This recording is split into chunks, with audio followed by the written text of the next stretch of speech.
আসসালামু আলাইকুম রহমতুল্লাহ। আজকে আমরা ইংলিশ বেসিক 3 এর ক্লাসে টেন্স সম্পর্কে আলোচনা করব ইনশাল্লাহ। Most important class to everyone. শুরুতে আমরা জানব টেন্স কাকে বলে। ভার্বের রূপের যে পরিবর্তন তার নামই হলো টেন্স। যেমন গো মানে যাওয়া, প্রেজেন্ট টেন্স। ওয়েন্ট গিয়েছিলাম, ফার্স্ট টেন্স। হ্যাভ অথবা হ্যাজ গন গিয়েছি, পারফেক্ট টেন্স। টেন্সের আলোচনা শুরুর পূর্বে ভার্বের রূপগুলো সম্পর্কে আমাদের পরিষ্কার ধারণা রাখতে হবে। আমরা বেসিক 2 এর ক্লাসে ভার্বের 6টি রূপ সম্পর্কে আলোচনা করেছি। চলো একবার দেখে নিই ভার্বের 6টি রূপ। 6 form of verb. Base form সংক্ষেপে বলি আমরা V1, S by S form. এই দুইটা ফর্মকে প্রেজেন্ট ফর্ম বলা হয়। B2 first form, B3 first participle form, ING form এবং ইনফিনিটিভ ফর্ম। যেমন একটা ভার্ব দেখি আমরা, গো মানে যাওয়া, go. As by S goes, go এর ফার্স্ট ফর্ম। ওয়েন্ট, গো এর first participle form. Gone, go এর আইএনজি ফর্ম গোয়িং, গো এর ইনফিনিটিভ ফর্ম টু গো। তবে আমাদের সবচেয়ে এখানে মৌলিক 3টি রূপকে খুব আমাদের দেখে রাখতে হবে। B1, B2, B3। গো যাওয়া, B1।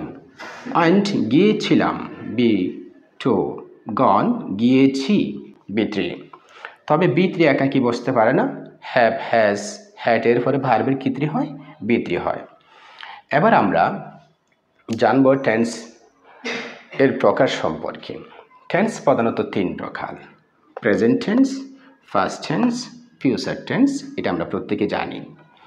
আবার প্রত্যেকটা টেন্স 4 প্রকার রয়েছে: indefinite, continuous, perfect, perfect continuous. শুরুতে আমরা যাচ্ছি present indefinite tense, first indefinite tense and future indefinite tense. Present indefinite টেন্সে সাবজেক্টের পরে ভার্বের হয় B1 হবে, নতুবা এস বা ইএস ফর্ম হবে। এক্ষেত্রে আমাদের অবশ্যই সাবজেক্ট সম্পর্কে ধারণা থাকতে হবে। আমরা সাবজেক্ট হিসেবে লিখেছিলাম I, we, you, he, she, it এবং কি they. I, we first person, you second person, he, she, it, they third person. এক্ষেত্রে আমাদের সবচেয়ে খেয়াল রাখতে হবে থার্ড পারসন সিঙ্গুলার কারা, হি, শি, ইট, এবং এর ভিতরে যত নাউন আছে তারা হচ্ছে থার্ড পারসন সিঙ্গুলার।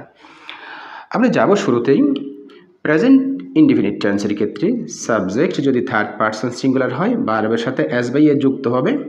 আর সাবজেক্ট প্লুরাল হলে, that means I, we, you, they এরা হলে ভার্বের সাবজেক্টের পরে ভার্বের B1 হবে। আর ফার্স্ট ইনডিফিনিট টেন্সে সাবজেক্টের পরে ভার্বের সবসময় B2 হবে, কারণ ভার্বের ফার্স্ট ফর্ম একটাই আছে, B2।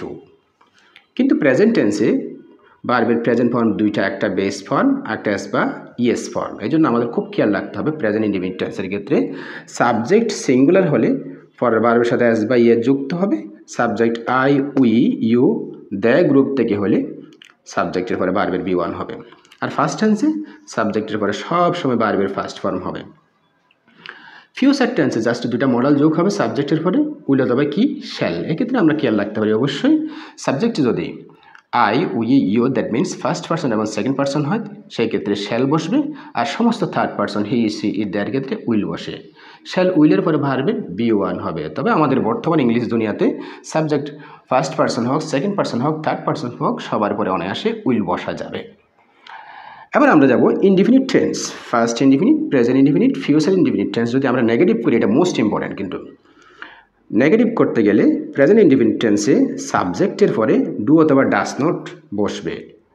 সাবজেক্ট যদি সিঙ্গুলার হয় থার্ড পারসন ডাস বসবে, আর যদি বাকিরা হয় আই, উই, ইউ দেয়া হয় তাহলে ডু বসবে। ডু বা ডাস নটের পরে ভার্বের অবশ্যই বেস ফর্ম হবে, B1 হবে। আর ফার্স্ট ইনডিফিনিট টেন্সকে যদি নেগেটিভ করি সাবজেক্টের পরে ডিড নট, ডিড নটের পরে অবশ্যই B1 হবে। আর ফিউচার ইনডিফিনিট টেন্সকে যদি আমরা নেগেটিভ করি সাবজেক্টের পরে উইল নট, শ্যাল নটের পরে ভার্বে কি1 হবে, B1 হবে। আশা করি বুঝতে পারছো।